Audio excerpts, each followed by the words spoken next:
नमस्कार दोस्तों, मैं Sachidanand Kumar students journey channel पर आप लोगों का स्वागत करता हूं। आज हम लोग जानेंगे बिहार सरकार की एक अति महत्वपूर्ण योजना परवरिश योजना के बारे में। परवरिश योजना क्या है?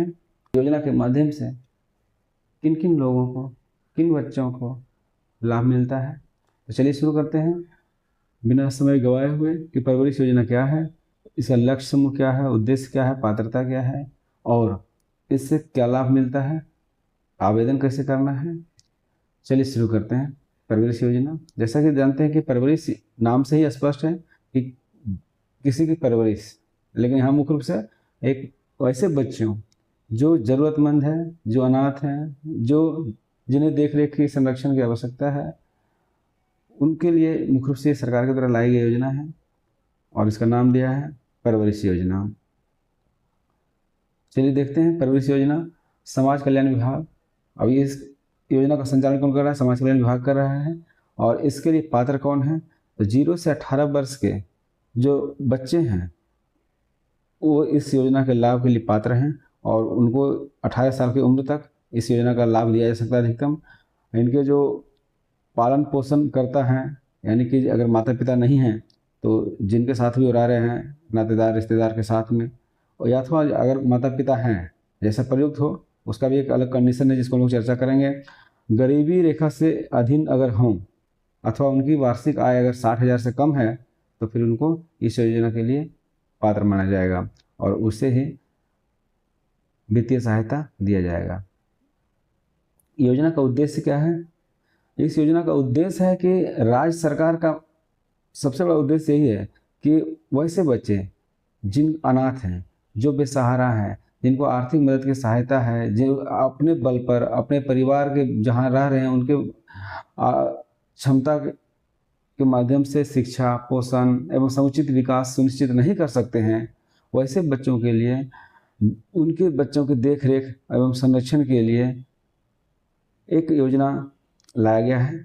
और परिवार आधारित देखभाल को बढ़ावा देना इसका एक सबसे बड़ा जो लक्ष्य है। ये परिवार आधारित जो देखभाल है कि अनाथ जो बच्चे हो जाते हैं तो उनको अनाथालय भेजा जा सकता है या किसी अन्य जो संस्थान है वहाँ भेजा जा सकता है, लेकिन वहाँ पर उनका विकास उस तरीके से नहीं हो सकता जो एक बच्चे को परिवार में रह करके एक अपने क्षेत्र में रह करके होता है। इसी उद्देश्य को ध्यान में रखते हुए सरकार परिवार आधारित देखभाल को बढ़ावा देने के लिए, गैर संस्थागत देखभाल को बढ़ावा देने के लिए सरकार इस योजना को ला रही है और उसको प्रोत्साहन देने के लिए ही ये भत्ता प्रदान कर रही है। और पात्र जो बच्चे हैं, जैसा कि हम लोग जानते हैं कि 0 से 18 वर्ष के अनाथ बच्चे हो, बेसहारा हों और जो निकटतम संबंधी रिश्तेदार के साथ रह रहे हों और उनकी आय 60,000 से कम अथवा वो बीपीएल सूची के अधीन सूचीबद्ध हो, तो ये जो बच्चे होंगे इस योजना के पात्र माने जाएंगे। अगर एक कंडीशन इसमें और है कि अगर बच्चे माता पिता आत्महत्या कर लिए हैं, यानी कि माता पिता नहीं है, डेथ कर गए हैं, अनाथ हो गए हैं, अगर उनके माता पिता मानसिक व्याधि से ग्रसित हैं, लंबे समय से कारावास में बंद हैं, तो या न्यायिक आदेश से पालन पोषण करने में असमर्थ हैं, तो ऐसे बच्चे को भी इस योजना के तहत लाभ मिलता है। लेकिन परिस्थिति इस तरह की जब समाप्त होती है तो फिर वो योजना भी बंद हो किया जा देता है। विशेष श्रेणी है कुछ अनाथ के अलावा, जिसमें देखते हैं कि बच्चों को इस योजना का लाभ उनको भी मिलता है। तो इसके तहत है कि अगर HIV एड्स से पीड़ित बच्चे हैं या विजुअल डिफॉर्मिलिटी ग्रेड 2 कुष्ठ रोग से पीड़ित बच्चे हैं या HIV एड्स या कुष्ठ रोग से पीड़ित माता पिता की संतान है, अर्थात पीड़ित या प्रभावित बच्चे को इस योजना का लाभ दिया जाता है। अगर हम देखते हैं कि इसके तहत मिलने वाला लाभ क्या है, तो इसके तहत 1,000 रुपये प्रति बच्चा प्रति माह लाभ दिया जाता है। अगर परिवार में 5 बच्चे हैं तो 5 बच्चों को लाभ मिलेगा, 1 बच्चे हैं तो 1 बच्चे को मिलेगा। DBT तरफ बच्चे के माध्यम से एवं अभिभावक का जो संयुक्त खाता होता है उसमें इसको भुगतान किया जाता है विभाग के द्वारा। तो इस योजना में मुख्य रूप से लाभ 1,000 रुपये प्रति माह प्रति बच्चा भी है और आने वाले समय हो सकता है बढ़े, लेकिन वर्तमान समय में यही है। आवेदन कौन कर सकता है? तो आवेदन जो उनका पालन पोषण कर रहे हैं बच्चे का, जो निकटतम रिश्तेदार हैं जिनके साथ बच्चे रह रहे हैं, वो पालन पोषण करने वाले परिवार का मुखिया कर सकते हैं, अनाथ का जो अभिभावक है। और अन्य स्थिति में जब HIV एड्स या कुछ रोग से प्रभावित बच्चे के माता पिता जीवित हैं तो माता पिता भी इस योजना के तहत आवेदन कर सकते हैं। आवेदन की प्रक्रिया कहाँ से शुरू होती है, कहाँ खत्म होती है? तो आंगनबाड़ी केंद्र, जो हर एक बच्चों को, चूँकि अनाथ होते हैं, उनकी परिस्थिति विकट होती है, तो वैसी स्थिति में सरकार आंगनबाड़ी केंद्र में ही आवेदन, अनाथ बच्चों के लिए आवेदन जो है आंगनबाड़ी केंद्र में ही जमा कर दिया जाता है और वहाँ से वो CDPO कार्यालय भेजते हैं। CDPO कार्यालय से ये फॉरवर्ड होकर के आवश्यक जांच और दस्तावेज के साथ अनुमंडल पदाधिकारी जो होते हैं उनके कार्यालय में आता है, क्योंकि वही इसके स्वीकृति पदाधिकारी हैं और जिस तिथि से स्वीकृति उनके द्वारा दिया जाता है उस तिथि से भुगतान के लिए एलिजिबल हो जाता है। और स्वीकृति मिलने के बाद वो स्वीकृति आदेश जिला बाल संरक्षण इकाई में आता है और जिला बाल संरक्षण इकाई के द्वारा पोर्टल पर उसका सत्यापन किया जाता है और वेरीफाई करके लॉक पर पेमेंट कर दिया जाता है और अंततः फिर विभाग से DBT के माध्यम से उनके संयुक्त खाता में भुगतान कर दिया जाता है। आवेदन कहाँ कर सकते हैं? तो जैसा कि अभी चर्चा किए थे कि आवेदन जो अनाथ बच्चे के मामले में, वो आवेदन जो है आंगनबाड़ी केंद्र में कर सकते हैं उसके अभिभावक। लेकिन अगर HIV या कुष्ठ रोग से ग्रसित हैं और तो इस परिस्थिति में वैसे अभिभावक डायरेक्ट CDPO कार्यालय जो है वहाँ पर जमा करेंगे आवेदन और वहाँ से फिर SDO साहब के पास आएगा और SDO साहब के पास स्वीकृति से फिर जिला बाल संरक्षण इकाई में आएगा। अब है कि आवेदन फॉर्म कहाँ मिलेगा?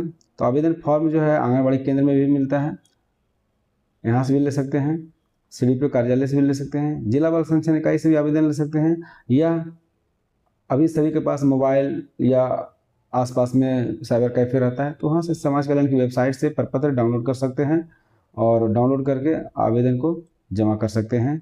जैसी परिस्थिति है उसके हिसाब से अनाथ आंगनबाड़ी केंद्र में और अन्य परिस्थिति में CDPO कार्यालय में जमा कर सकते हैं।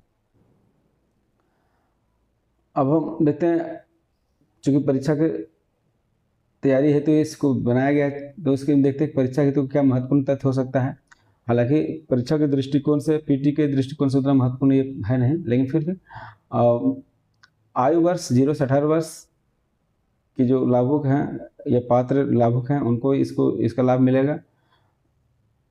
1000 रुपये प्रति माह के लाभ से दर से मिलेगा लाभ इनको। भुगतान DBT के माध्यम से किया जाता है और इस योजना के स्वीकृति पदाधिकारी जो होते हैं अनुमंडल पदाधिकारी होते हैं। निष्कर्षतः कहा जा सकता है कि परवरिश योजना का उद्देश्य प्रत्येक पात्र बच्चे को सुरक्षित, सम्मानजनक एवं परिवार आधारित वातावरण उपलब्ध कराना है। तो बस हम यही इस वीडियो के माध्यम से कहना चाह रहे हैं कि वैसे जो बच्चे अभी तक या गार्जियन जो नहीं जान रहे थे इस योजना के बारे में, अगर समझ गए होंगे तो अपने जिस जिला में हैं, बिहार के किसी भी हर एक जिला में ये योजना चालू है और अपने निकटतम जिला में जा करके आप पता कर सकते हैं अगर कोई किसी तरह की समस्या हो। ऐसे मैंने अपने वीडियो में इस योजना के बारे में सभी कन्फ्यूजन लगभग दूर कर दिया है। और अपने अनाथ बच्चे की स्थिति में अपने आंगनबाड़ी केंद्र में जाइए, वहाँ से आवेदन लीजिए। अगर वहाँ नहीं आवेदन मिलता है तो फिर आप CDPO कार्यालय में, वहाँ भी नहीं मिलता है तो आप जिला बाल संरक्षण इकाई में जा करके आवेदन ले सकते हैं और इसके तहत जो फॉर्म है आवेदन है कर सकते हैं भर्ती कर। और परिवार आधारित जो वातावरण है सही बच्चों को उपलब्ध कराना ही इस योजना का उद्देश्य है, तो उसमें आप सहयोग कर सकते हैं। और वैसे लोग जो आसपास अगर देख रहे हैं कि वैसे बच्चे हैं जिनको इस योजना के तहत पात्र हैं और इसको लाभ दिया जा सकता है तो भी अपने स्तर से प्रयास कर सकते हैं।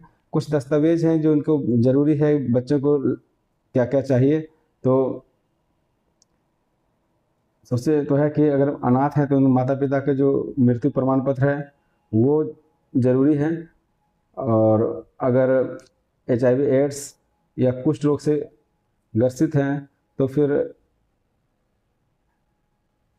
ART कार्ड, और अगर कुष्ठ रोग से ग्रसित है तो वो अस्पताल द्वारा ग्रेड 2 का प्रमाण पत्र की छाया प्रति लगा करके आवेदन कर सकते हैं। जहाँ तक इसके तहत इनकम, क्या इनकम चाहिए, तो अनाथ बच्चों के मामले में 60,000 से कम, जैसा कि पहले हम लोग चर्चा कर चुके हैं, 60,000 से कम का इनकम चाहिए। और HIV एड्स एवं कुष्ठ रोग के मामले में आय की कोई ज़रूरत नहीं, कोई सीमा नहीं है, इसलिए नो इनकम प्रूफ की ज़रूरत है इस दोनों मामले में, और सीधे CDPO कार्यालय में आवेदन जमा कर सकते हैं। एक ही माता पिता के सभी संतानों को इस योजना का लाभ मिलेगा, चाहे कितनी ही संख्या क्यों ना हो। सीमा मतलब बच्चों, एक परिवार के बच्चों की कोई सीमा निर्धारित नहीं है। माता पिता की मृत्यु के प्रमाण पत्र अगर उपलब्ध नहीं है तो भी कोई बात नहीं है, पंचायत के मुखिया एवं वार्ड पार्षद द्वारा निर्गत प्रमाण पत्र भी मान्य हो जाएगा। बच्चा स्कूल में पढ़ रहा है तो स्कूल द्वारा निर्गत जन्म प्रमाण पत्र मान्य होगा। तो ज्वाइंट अकाउंट बच्चे का जरूर, जिनके साथ भी रह रहा है बच्चा, उनके साथ उसका ज्वाइंट अकाउंट अनिवार्य है, बिना ज्वाइंट अकाउंट के पेमेंट नहीं किया जाएगा। तो इस योजना के बारे में मुख्य रूप से ये सब कुछ तथ्य था जिसे मैंने आपके सामने में रखा हूँ। और ये जो ज्वाइंट अकाउंट है किसी भी राष्ट्रीयकृत बैंक में खोल सकते हैं और उसकी छाया प्रति लगा सकते हैं पासबुक की। धन्यवाद, मिलते हैं फिर अगले वीडियो में अगली योजना के साथ, जुड़े रहें।